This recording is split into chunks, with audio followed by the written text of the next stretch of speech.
सकाळी उठल्यानंतर एकदा कंबर खोचली की घरातली कामं करता करता आपण घरातली मालकीण आहोत की कामवाली हेच विसरून जातो ना।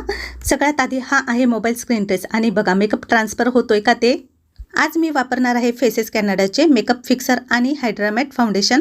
आधी मी फेसेस कॅनडा मेकअप फिक्सर माझ्या चेहऱ्यावर फक्त एका साईडला अप्लाय करते। 12 तास टिकतो विथ मॅट फिश मेकअपमध्ये टी ट्रीचा नैसर्गिक अर्क घेतलेला आहे। आता मी अप्लाय करते Faces Canada Hydra matte foundation. या फाउंडेशनमध्ये ॲलोवेराचा नैसर्गिक अर्क आहे। हा 3 in 1 फॉर्म्युला आहे। फाउंडेशन, मॉइश्चरायझर आणि सनस्क्रीन सगळं एकाच प्रोडक्टमध्ये आणि हा 10 तास लॉंग स्टे देतो। हा फाउंडेशन अनइव्हन स्किन टोन लगेच इव्हन करतो आणि फुल कव्हरेज देतो। टेक्स्चर बघा किती स्मूथ आहे, स्किन लगेच फ्रेश दिसते। मेकअप सेट करण्यासाठी पुन्हा फेसेस कॅनडा मेकअप फिक्सर फक्त एकाच साईडलाच अप्लाय करते।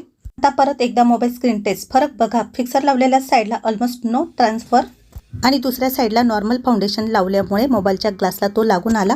आता खरी परीक्षा, हा आहे वॉटर टेस्ट। चेहरा पाण्यात बुडवून सुद्धा मेकअप अजिबात हलत नाही। आणि हा आहे लास्ट टिश्यू टेस्ट। बघा, नो ट्रान्सफर, मेकअप परफेक्ट आहे आणि नॉर्मल फाउंडेशनचा परिणाम असा झाला, मेकअप निघून आला। आता नॅचरल सनलाईटमध्ये बघा, हा ग्लो कोणताही फिक्सर नाही। हा आहे फेसेस कॅनडा मेकअपचा रिअल ग्लो आहे। तर तुम्हाला ही प्रोडक्ट पाहिजे असेल तर मी टॅग केले आहे किंवा तुम्ही फ्लिपकार्ट, ॲमेझॉन, नायका आणि पर्पलवरूनही ऑर्डर करू शकता।